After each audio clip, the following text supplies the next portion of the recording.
Assalamualaikum warahmatullahi wabarakatuh. Salam sejahtera. Bertemu lagi dengan saya di channel Jeritan Misterius. Di kesempatan kali ini, saya akan membawakan kisah misteri yang berjudul Dukun Santet digorok berkali-kali, masih tetap hidup. Namun sebelum kita masuk ke dalam cerita, nama dan tempatnya disamarkan semua. Dan tak perlu kita berlama-lama lagi. Langsung saja, mari kita simak ceritanya.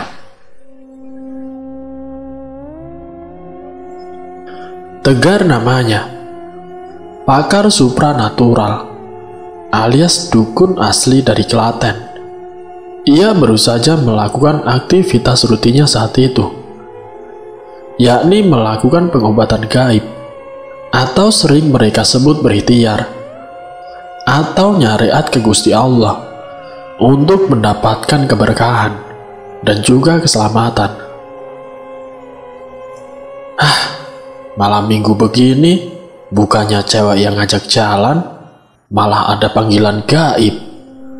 Keluh Tegar saat itu ketika mendapatkan informasi bahwa ada seseorang yang meminta untuk nyariat kepadanya. Tegar ini seorang pemuda pecinta gunung yang kebetulan juga ia diberikan sebuah keberkahan dari Gusti Allah dalam kewajiban menumpas hal-hal gaib yang merugikan kehidupan manusia. Saat itu tepat sekali malam minggu. Harusnya ia bisa jalan-jalan meskipun tidak ada pasangan. Setidaknya nongkrong di kafe bersama teman-teman juga bisa melepas penat setelah beberapa hari kemarin sibuk dengan urusan kerjaan. Tapi niat untuk bertemu kawan-kawannya malam itu harus Tegar tunda. Selain tempat rekomendasi kumpulnya ramai sekali, Tegar juga tiba-tiba memiliki agenda dadakan yang lebih penting dan menyangkut dengan keselamatan seseorang. Sebut saja namanya Reza. Tiba-tiba sekitar jam 4 sore, mengirim pesan WhatsApp kepada Tegar. "Mas, punten, malam ini bisa ke rumahku nggak, Mas? Soalnya ayahku terkena masalah. Sepertinya ada yang tidak beres, Mas. Saya butuh bantuan Mas," kata Reza. "Oh iya, insya Allah saya kesana habis sholat isya," jawab Tegar mengiyakan. "Ya udah Mas, aku tunggu ya. Nanti berkabar kalau sudah berangkat," tutup si Reza. Reza merupakan kenalannya Tegar lewat hal-hal gaib seperti itu. Pada saat dulu, ia juga pernah berurusan dengan Tegar, terutama karena masalah yang sedang ia alami. Waktu itu masalah yang dirasakan keluarga Reza, seperti santet berbentuk boneka pocong dan tanah kuburan yang ada di sekitar rumahnya.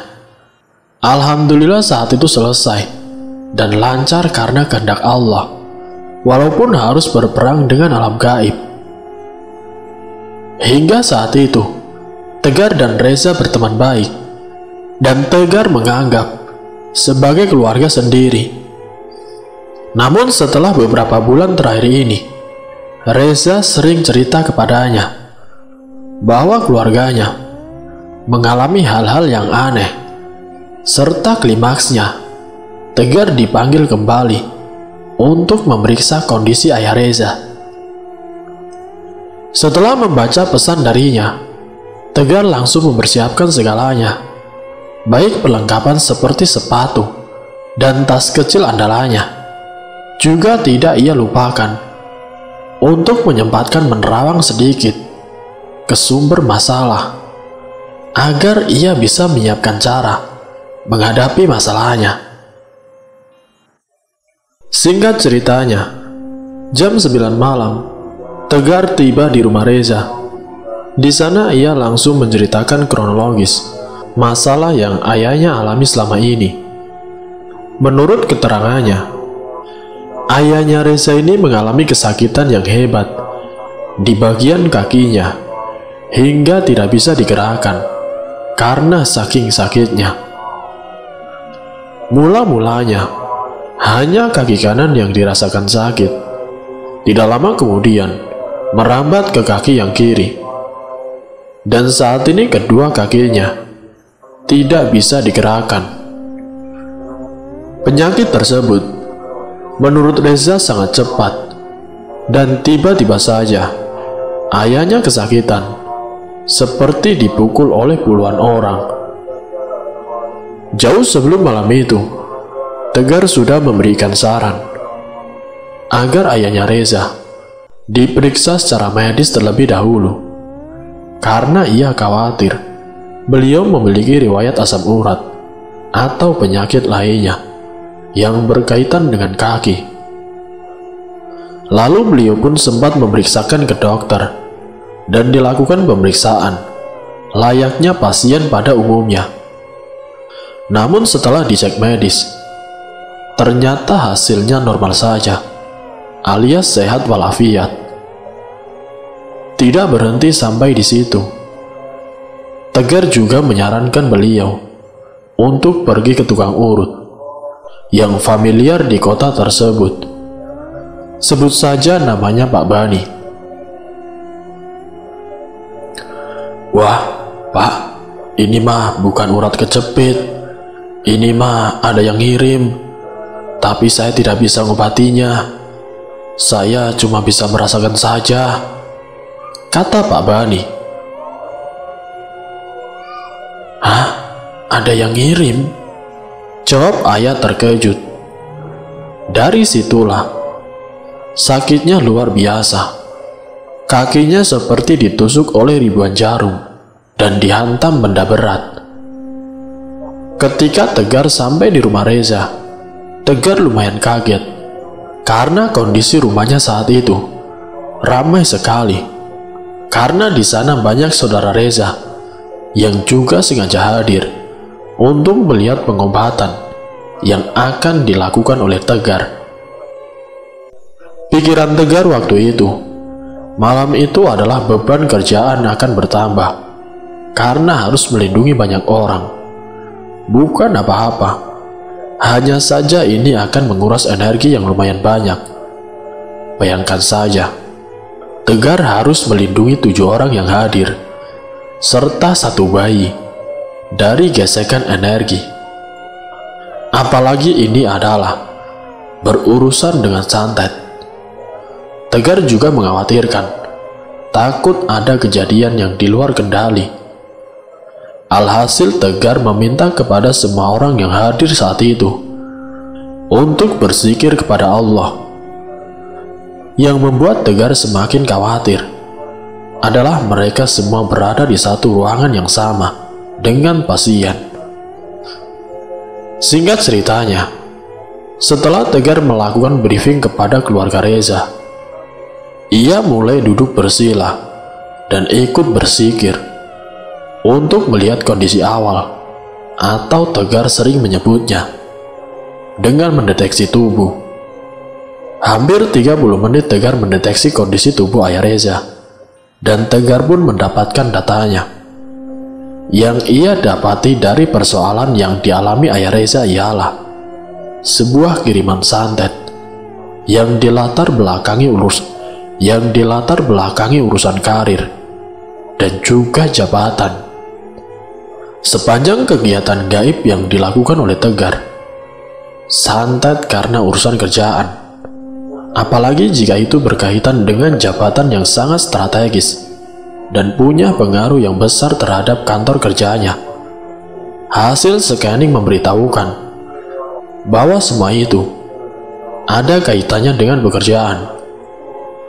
Benang merahnya ketemu ketika ayah juga bercerita tentang kerjaannya. Jadi si ayah ini baru saja mendapat promosi jabatan, dan memang sebuah proyek yang lumayan besar. Namun ayah juga menjelaskan bahwa jabatannya ini sebenarnya tidak ada kaitannya sama peningkatan gaji. Justru tanggung jawabnya sekarang semakin besar saja. Tantangan dalam proses pengobatan itu memakan waktu yang lama. Karena kondisinya ayah saat itu, ketika dipagar atau dilindungi di rumah, ia bakal diserang di kantor kerjanya, sehingga sulit dilakukan proteksi karena lokasi serangannya yang tidak terprediksi. Pada malam itu, para keluarga Reza juga kebingungan dan melakukan diskusi bersama Tegar untuk mencari cara bagaimana caranya supaya si pengirim atau si pengganggu bisa menjadi kapok dan tidak melakukan hal yang sama, baik kepada ayah ataupun anggota keluarga lainnya. Ketika semua orang di ruangan itu bertanya kepada Tegar soal cara membuat orang kapok,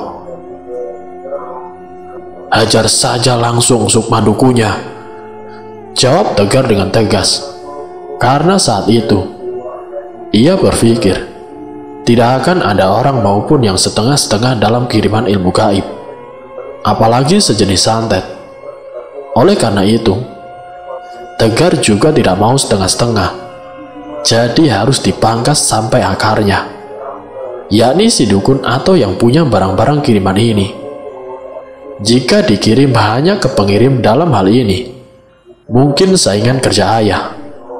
Maka Tegar pikir itu bukan solusi utama, karena si musuh ini akan melaporkan kepada dukunya. Malam itu waktu menunjukkan pukul 9:30 malam. Semua pada berzikir ya, biar kita semua selalu dalam lindungan Allah. Jangan ada yang gibah. Ini bukan lagi nonton topeng monyet, ujar Tegar malam itu. Kebetulan sekali anaknya ayah yang pertama ini bisa meraga Sukma. Di fase pertama mereka bertemu, sudah Tegar latih demikian rupa, tapi memang sudah punya bakat awalnya. Jadi memang gift dari Allah langsung, tinggal diasah, bukan belajar ke dukun atau tapa ke goa. Anak pertama ayah itu, atau kakaknya Reza, bernama si Bagas. Tegar senang sekaligus bersyukur atas kehadirannya, karena selain baik, Bagas juga bisa meringankan bebannya malam itu. Bagas mulai mengetahui dan menyadari dirinya mampu dalam hal ilmu gaib sejak kasus ayahnya yang sakit kepala terus-menerus. Pada saat itu, Bagas mulai melihat melalui mata batinnya. Betapa kagetnya dia dilihat sosok mirip seperti tuyul yang menempel di kepala si ayah. Akhirnya pas zikir bareng, tiba-tiba dia bisa meraga Sukma dan bantuin si ayah untuk melawan tuyul itu. Kembali ke malam itu, Bagas sudah mendekati Tegar, seolah paham jika Tegar memerlukan bantuannya dalam kasus yang lumayan kompleks ini. Bagas mulai melihat kondisi gaibnya dengan meminta bimbingan darinya. "Ayo mas, kita mulai. Bismillah ya mas, bimbing Bagas juga supaya tidak nyasar penglihatannya," kata Bagas. "Siap, pasti. Kita mesti kompak gas," ucap Tegar sambil memberi semangat kepada Bagas. Sebenarnya seperti hasil penerawangan Tegar sebelum berangkat ke rumah Reza malam itu, Tegar sudah melihat sosok makhluk yang mengganggu dan menggerogoti kaki ayah Reza. Sosok itu adalah sejenis mirip ulat kayu, namun sebesar jempol kaki orang dewasa. Makhluk tersebut menggigit urat yang ada di dalam kaki si ayah. Awalnya hanya kanan, terus pindah ke kiri, terus dua-duanya. Dan Jumat kemarin yang kanan sembuh, namun yang kiri semakin sakit. Jenis makhluk seperti ini sangat berbahaya jika dibiarkan, karena akan berdampak kepada penyakit medis lainnya, seperti asam urat, lumpuh, bahkan bisa juga diabetes. Karena melihat kondisi tersebut, hingga ayah juga mulai menyerah dan pasrah tanpa arah. Tegar turut emosi sekaligus iba, karena pada kasus-kasus sebelumnya, ayah Reza ini tipikal orang yang sangat kuat dan tegar. Dalam situasi inilah, dalam pikirannya Tegar, terbesit untuk merusak dan menghancurkan sukma dari si dukun tersebut. Akhirnya lampu di ruangan tersebut dimatikan. Lantunan zikir mulai terdengar sayup-sayup dari luar ruangan. Jadi posisinya begini. Ayah sebagai pemancar sinyal, karena pelacak sudah Tegar tempelkan ke badan beliau untuk tahu lokasi dukun dari gaib yang dia kirim. Bagas sebagai tukang pukul yang bakal eksekusi mukulin sukmanya. Di sini Tegar hanya sebagai kang doa saja yang mensupport semua urusan para pemain inti supaya tidak keluar koridor dan stay di tribun hingga pertandingan selesai. Bagas dan ayah membelakangi Tegar, dan Tegar memegang masing-masing punggung keduanya. Bagas di kiri dan ayah di kanan, dan telapak tangannya menempel pada punggung masing-masing. La ilaha illallah. Turunlah mereka di pinggir pantai. Akhirnya Tegar dan Bagas tiba di pesisir pantai. Semula Tegar tidak paham itu di mana, karena sangat gelap sekali. Namun suara ombak seolah menjadi sinyal bahwa ia dan Bagas sedang berada di salah satu pantai. Tidak lama setelah mereka mendarat di pantai tersebut, ternyata kedatangan mereka disambut hangat oleh sesosok jin hitam yang dilihat dari tinggi dan besarnya. Itu jelas-jelas bukan dari golongan manusia. Ternyata matanya Tegar salah melihat. Bukan soal sosoknya, tapi soal jumlahnya. Semula Tegar mengira sosok tersebut hanya satu. Ternyata ada ribuan sosok hitam dengan posisi kuda-kuda yang siap menyerang mereka. Saat mendarat, ternyata si Bagas menambahkan kakinya di pantai, sedangkan si Tegar posisinya melayang. Otomatis yang pertama diserang oleh ribuan sosok hitam tersebut adalah si Bagas. Saat itu Tegar tidak tahu kenapa, malah sedikit senyum, karena ia lupa tidak briefing di awal kalau mereka bakal diserang. Setelah beberapa menit Bagas melakukan pertarungan, Tegar sempatkan melatih ketangkasannya supaya ilmu Bagas meningkat. Namun itu tidak bertahan lama, dan Bagas menunjukkan kewalahannya, hingga ia memutuskan meminjamkan sebuah pusaka peninggalan salah satu tokoh nasional.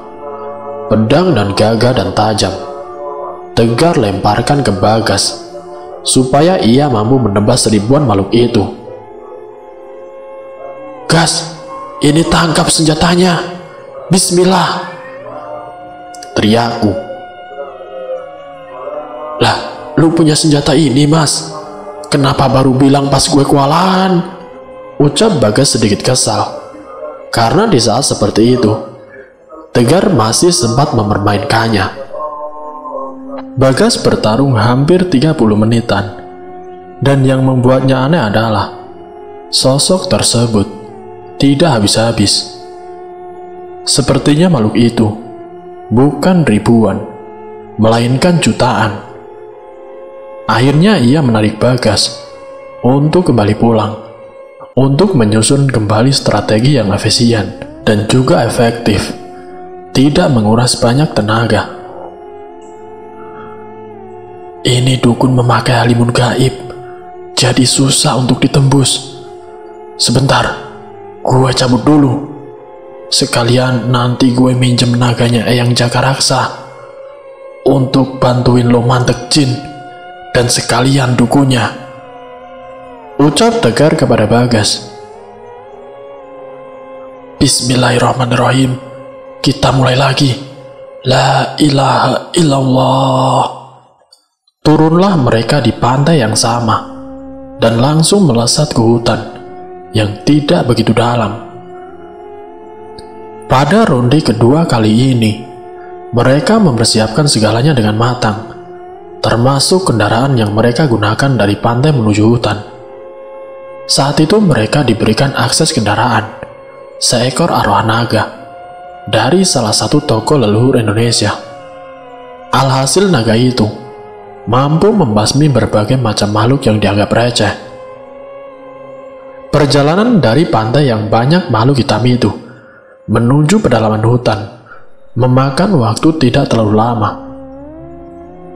Rumah si dukun tersebut memang dekat pantai, namun bukan main penjaganya. Banyak sekali berbagai jin, mulai dari kelas B hingga kelas A, ada di sana. Dan semua itu menjadi lalapan si naga eyang.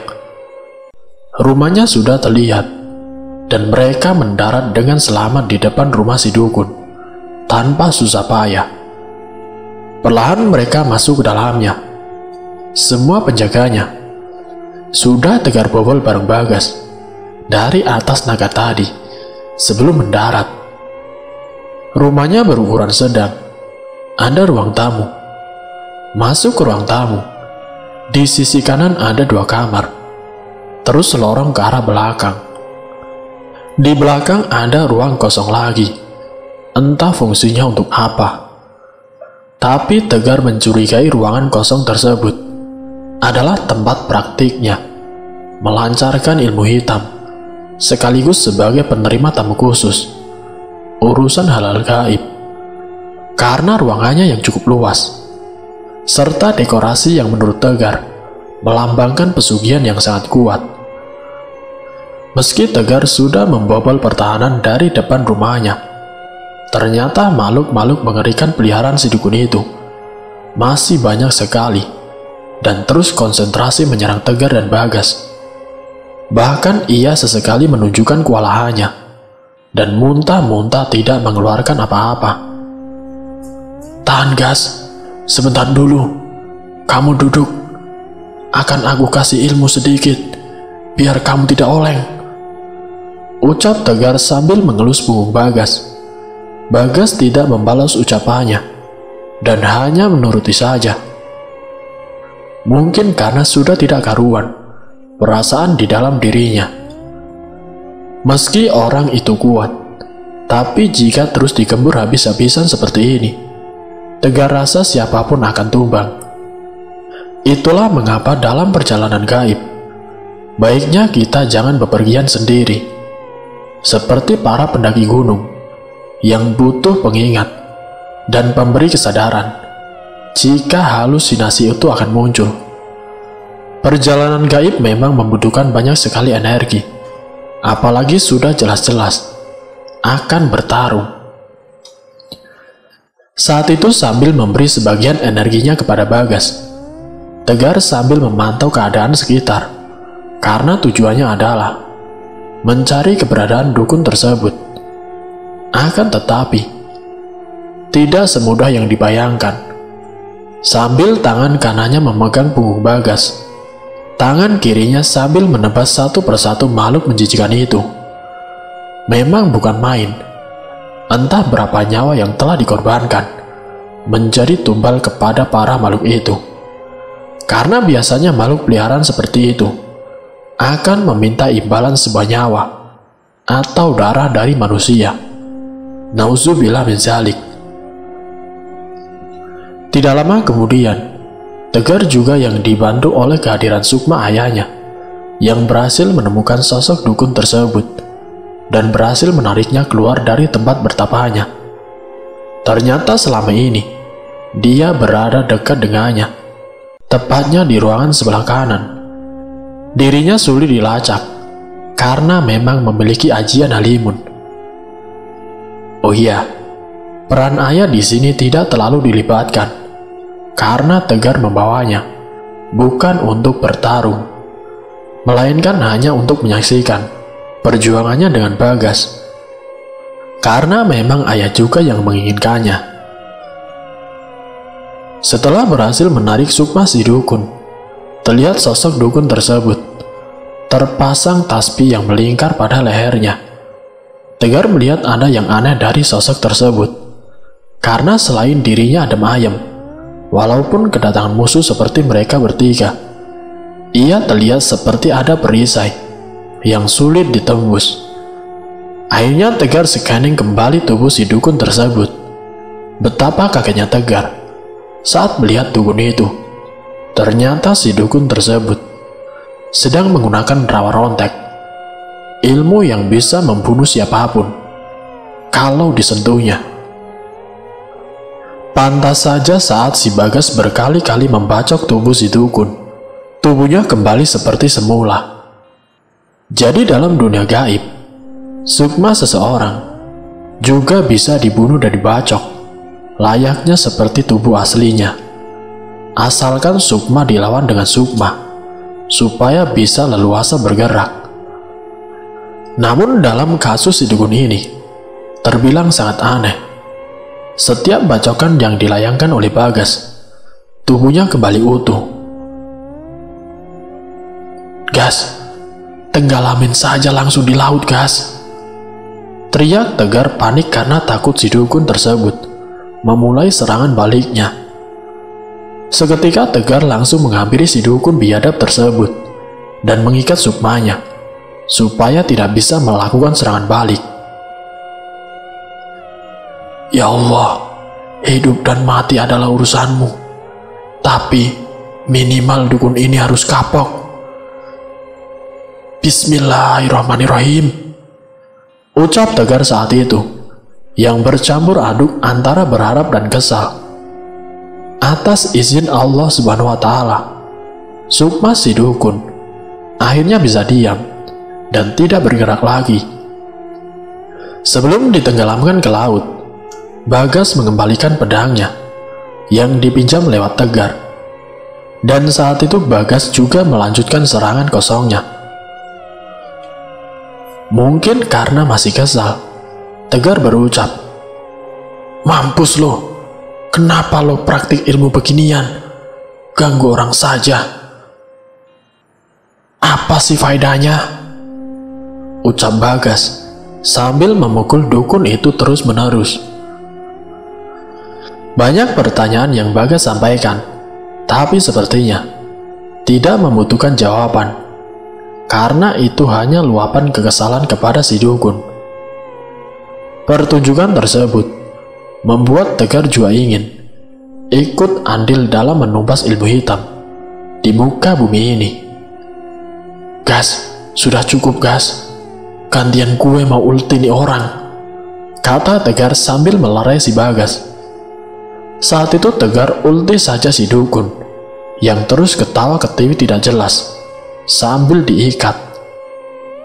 "Bismillahirrahmanirrahim, kulhu geni," ucap Tegar sambil memenamkan serangan pamungkas kepada si dukun tersebut, yang tadinya sedari awal dari perjalanan rumah menuju pantai.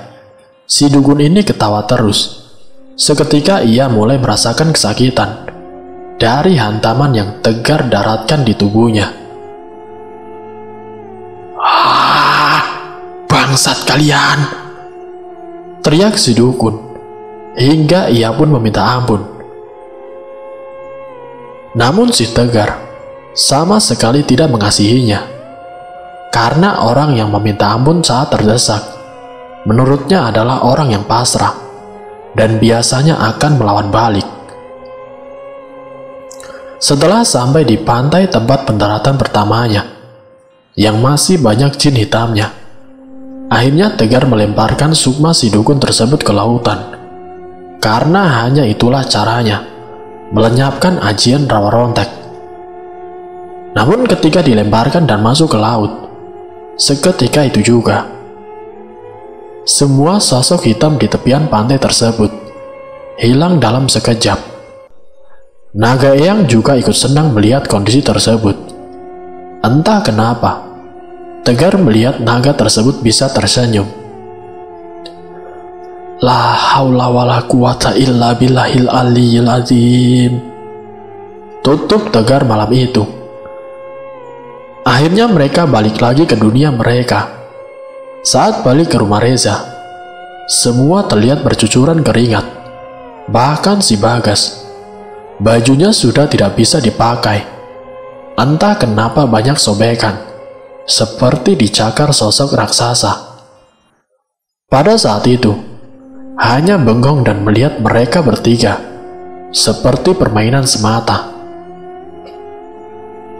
Mas, tadi pas ayah dicabut sukmanya, kerasa banget dari tengkuk sampai ke ubun-ubun, seperti bolong dan adem. Astagfirullah, lupa dibalikin ya, maaf. Sambil netralisir, Tegar sekian lagi bagaimana keadaan dukun secara lahiriah. Dukun itu tergeletak di lantai kamarnya, mungkin tidur atau pingsan. Semoga saja dukun itu kini telah kapok. Mas, alhamdulillah, pangkal paha kaki kiri sudah tidak sakit lagi. Tinggal dengkulnya yang masih agak nyut-nyutan. Bismillah, semua ada prosesnya. Setelah semua rangkaian agenda tersebut selesai, badannya Tegar terkulai lemas dan jatuh ke lantai, seperti benar-benar kehilangan semua energi yang ada pada tubuhnya. Tegar tergeletak di ruangan tersebut tanpa ada rasa malu. Ditonton semua keluarga Reza karena memang sangat lelah. Ini mas, pakai bantal, lurusin kakinya. Inisiatif Reza sambil membantu meluruskan kakinya Tegar. Saat itu Tegar hanya diam saja dan termenung sambil mengumpulkan energi sedikit demi sedikit untuk modal pulang nanti, supaya kuat membawa motornya. Bagas yang sudah kembali pulih tenaganya mulai presentasi kepada keluarganya Reza tentang apa yang sudah dilalui. Tegar tertegun, salut kepada si Bagas yang cepat sekali kembali ke keadaan awal. Jadi demikianlah kisah Tegar soal membasmi praktik ilmu-ilmu yang menyesatkan. Pada dasarnya, semua ilmu itu mungkin bertujuan baik. Yang membuat sesat adalah pikiran manusia itu sendiri. Singkat cerita, Tegar pamitan kepada keluarga Reza. Semuanya berakhir dengan baik. Namun sesekali, ia juga selalu meminta informasi soal perkembangan ayah kepada Reza. Dan alhamdulillah sampai detik ini, ayah Reza sudah sehat walafiat, tidak merasakan sakit di kakinya. Dan selesai. Semoga dari kisah ini kita dapat mengambil hikmah dan juga pelajarannya. Wassalamualaikum warahmatullahi wabarakatuh.